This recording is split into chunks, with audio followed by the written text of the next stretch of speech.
is a law commission after 4 years, sir. Law Commission of India, जिसमें justice है sir Awasthi ji, पिछले कर्नाटका में उन्होंने हिजाब वर्डिंग पर बात की। देखिए, जो लॉ कमीशन का पर्पस ये होता है कि वो इंडिपेंडेंट लीगल एडवाइस सरकार को दे, और सरकार ये चाह रही है, मोदी सरकार, कि अपने हिंदुत्व के एजेंडे को वो लॉ कमीशन के ज़रिए इम्प्लीमेंट करवाना चाह रही है। दूसरी बात यह है कि जब चौहान साहब लॉ कमीशन के चेयरमैन थे 2018 तक, उन्होंने अपनी रिपोर्ट में कहा था कि हमारे देश में यूसीसी की ज़रूरत नहीं है। उन्होंने Hindu undivided family tax rebate को एबॉलिश करने का भी ये बात कही थी। तो ये इस चीज़ को याद रखने की ज़रूरत है।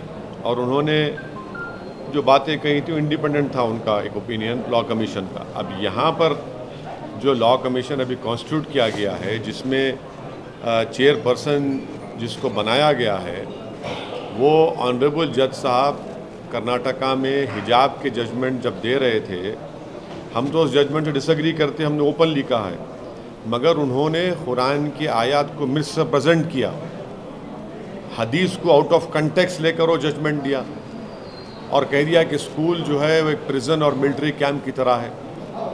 दूसरा, उसमें एक और जो मेंबर जिसको बनाया गया, वो जज साहब तो एक फिक्शन क्रिएट कर दिया लव जिहाद का, जो बाद में गलत साबित हुआ, वो फिक्शन क्रिएट किए।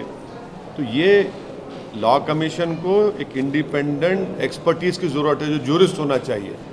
अब जो चेयरपर्सन ऑनरेबल जज साहब हैं और जो दूसरे जो जज साहब को मेंबर बनाया गया, वो उनका इस तरह के जजमेंट्स हैं।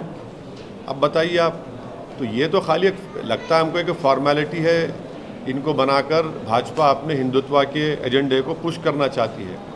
मगर भाजपा को और लॉ कमीशन को याद रखना चाहिए कि आर्टिकल 29 राइट टू कल्चर एक फंडामेंटल राइट है। आप किसी से भी उसका कल्चर नहीं छीन सकते, जिसमें अल्पसंख्यक समाज, मुसलमान भी हैं, आदिवासी भी हैं और बहुत से लोगों का जिनका कल्चर है। तो ये अनफेटर्ड फंडामेंटल राइट है आर्टिकल 29, और भारत की खूबसूरती उसका प्लुरलिज्म है, और ये बेसिक स्ट्रक्चर का हिस्सा है प्लुरलिज्म। तीसरी बात ये है कि क्या ये अब जो भाजपा कह रही है यूनिफॉर्म सिविल कोड, तो क्या वो हिंदू मैरिज एक्ट को एबॉलिश कर देगी या फिर उसके एक्सेप्शंस को एबॉलिश करेगी? हाँ, और फिर ऐसा लग रहा है कि uniform civil code for Muslims और हिंदू कोड फॉर मेजॉरिटी होने वाला है। ये एक सवाल मैं कर रहा हूँ कि uniform civil code for Muslims होगा और हिंदू कोड फॉर मेजॉरिटी होगा क्या? ये भाजपा को बताना पड़ेगा। और हिमाचल प्रदेश में आप बोल रहे हैं कि यूनिफॉर्म सिविल कोड लेके आएंगे, तो सेक्शन 118 जो टेनेंसी एक्ट है, जिसमें कहा क्लियरली वो बोलता है कि कोई हिमाचल का जो आदमी नहीं है वो एग्रीकल्चर लैंड खरीद ही नहीं सकता, तो क्या आप निकाल देंगे उसको? ये चीज़ें हैं। बट सर, ये जो चेयरपर्सन को जिनको अपॉइंट किया गया है, law commission is an independent body, और आप कह रहे हैं कि बीजेपी उनकी आइडियोलॉजी, हिंदुत्व की आइडियोलॉजी। हाँ, किसने अपॉइंट किया उनको?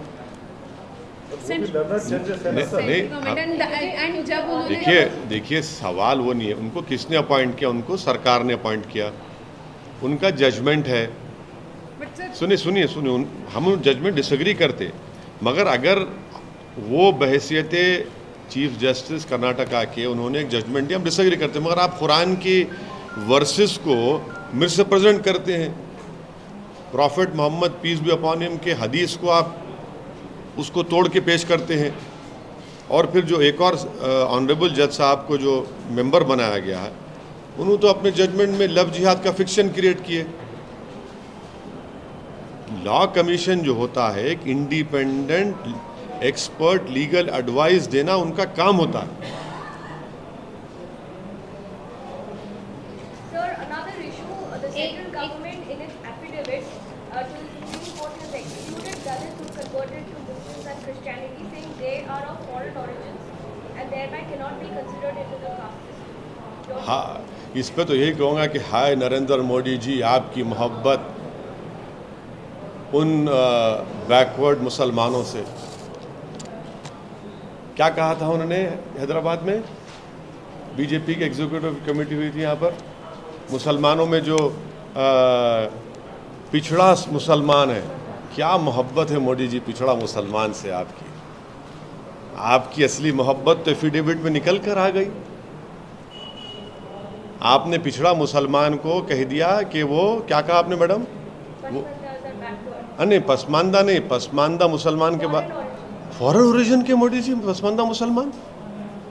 क्या मोहब्बत है मोदी जी आपकी पसमानदा मुसलमान से। हाय हाय, पसमानदा मुसलमान देख रहे होंगे उसको कि पसमानदा मुसलमान है तो फॉरेन ओरिजिन का है। फिर राइट टू इक्वालिटी क्या है बताओ फिर आप बताइए। भाजपा को बताना पड़ेगा कि 1950 प्रेसिडेंशियल ऑर्डर क्या वो रिलीजन के ऊपर बेस नहीं है? आप किस बुनियाद पर मुसलमान को, क्रिश्चियन को एक्सक्लूड कर रहे हैं? वो तो राइट टू इक्वालिटी का खुला वायलेशन है। क्या देश के प्रधानमंत्री और उनकी सरकार भूल गई कि महात्मा गांधी ने इसी मसले पर क्या लिखा था अपनी उस वक्त की मैगजीन में, हरिजन मैगजीन में? आपकी मोहब्बत पिछड़े मुसलमान से, वाह क्या मोहब्बत है भाजपा की और मोदी की पिछड़ा मुसलमान से कि उनका ओरिजिन इंडिया का नहीं है, मगर आपको उनकी बड़ी फिक्र है। आप उनके लिए कॉन्क्लेव करेंगे।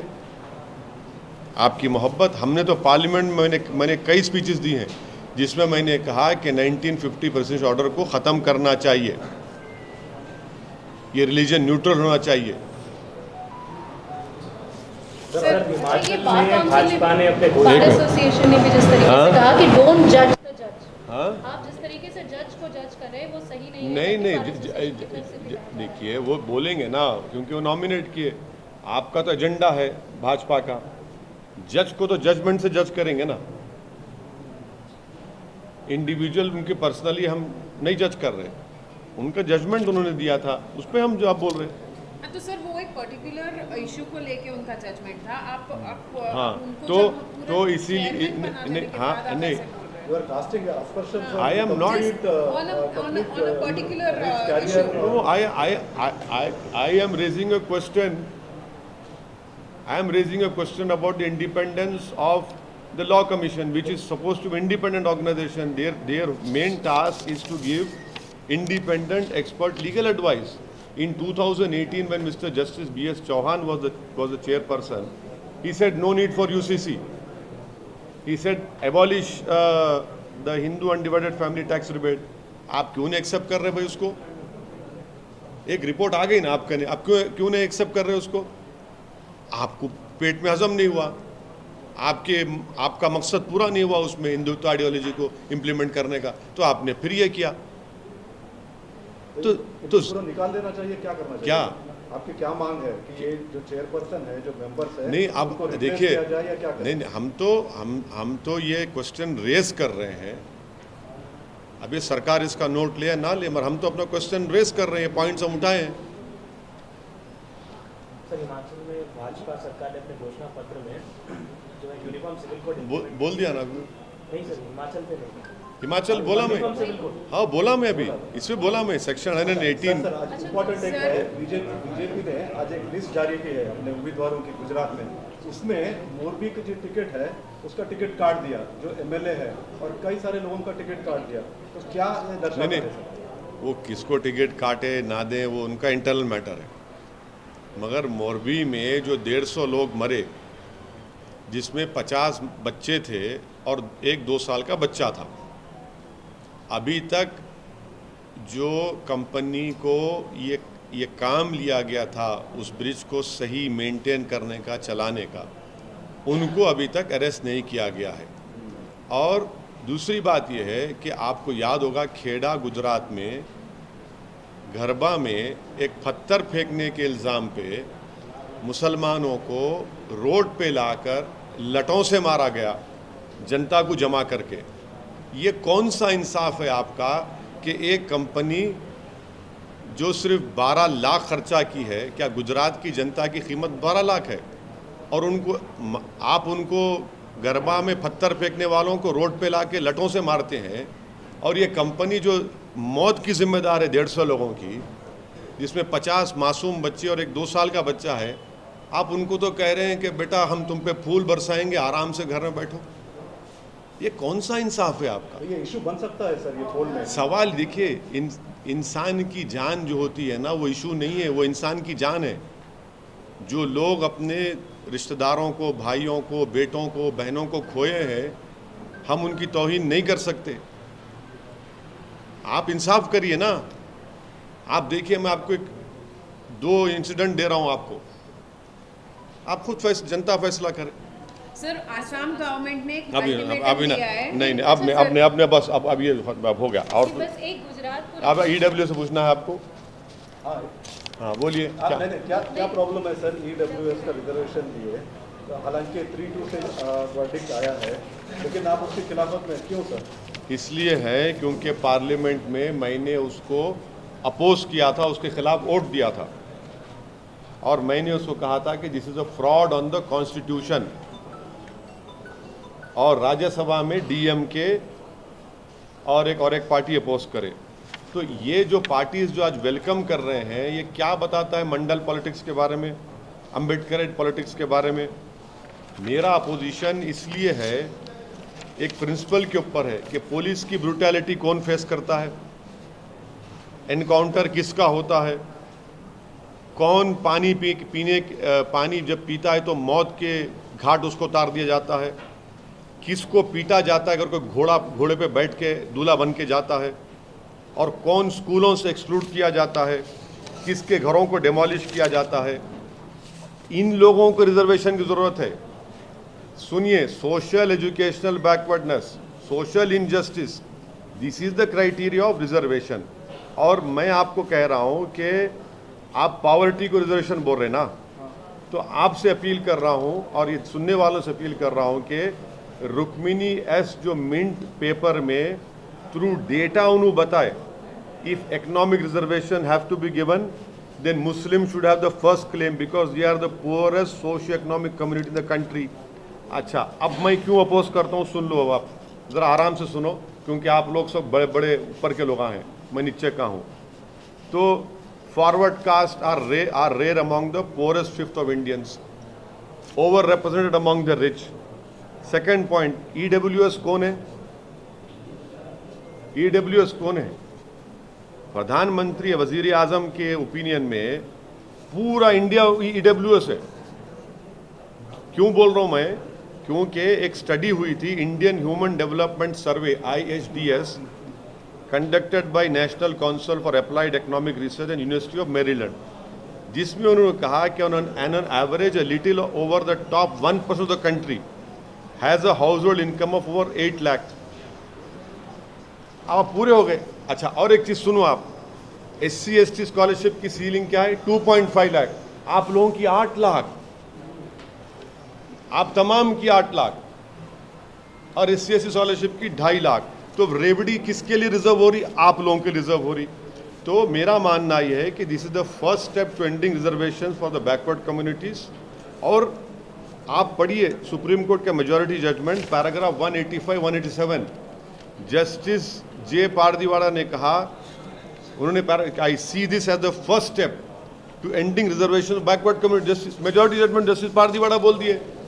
लेकिन ये भी अरे मेरी अम्मा सुनो, आपको मैं रिक्वेस्ट कर रहा हूँ, पैराग्राफ 185-187 पढ़िए आप, justice honourable justice J. Pardiwala को। वो कह रहे हैं I see this as the first step to ending reservation of backward communities. Modi सरकार इस पर क्या बोलती बोलो? Do they agree with justice Pardiwala? अच्छा, और एक चीज, और एक पॉइंट सुन लीजिए, ये जो है ये EWS नहीं है, ये अपर कास्ट कोटा का है। ये गरीब नहीं है सर, देखिए में गरीब नहीं है, रिक्शा चलाने वाले स्वीपर्स भी है सर। अच्छा, आपको मालूम है? अच्छा, सुन लीजिए। अब आपका जवाब मेरे को मालूम था आपको तकलीफ होंगी, अब आप सुन लीजिए। अब आप क्या बोलते हैं हिंदी में? सुनने की क्षमता रखिए, सुनने की। हाँ, तो क्या है ये? अब मैं क्यों बोल रहा हूँ इसका अपर कास्ट कोटा? इसलिए बोल रहा हूँ कि ये रिजर्वेशन हिस्टोरिकली कोई पॉवर्टी एलिवेशन स्कीम नहीं है। It is meant to right historic wrongs. Historic wrongs क्या है? जो कास्ट कम्युनिटी को शेयर नहीं मिला पब्लिक एम्प्लॉयमेंट में, education, political life, under representation of particular caste और कम्युनिटी। तो फिर आप आंसर क्या है? To right the wrong by increasing representation government jobs. अब आप बोलिए, आप जिक्र किए अपर कास्ट का, क्योंकि आप है अपर कास्ट के माशाल्लाह, तो upper caste is over represented in government. पूरे मोदी कैबिनेट में पूरे अपर कास्ट है। अरे सुनो, आप सुनते जाओ। और एक चीज, 22.3% of countries higher caste Hindus own 41% of the countries total wealth. 22.3%। अब आप छिड़ के परेशानी मोल लिए, सुन लो बात, नहीं पूछना था आप ये। 22.3% countries higher caste Hindus own 41% of the countries total wealth. और एक चीज, लोकसभा में central government said that among secretaries and special secretaries, Lok Sabha में जवाब दिए। कौन है भाई secretary, special secretaries? Only 6 belong to SCs and STs.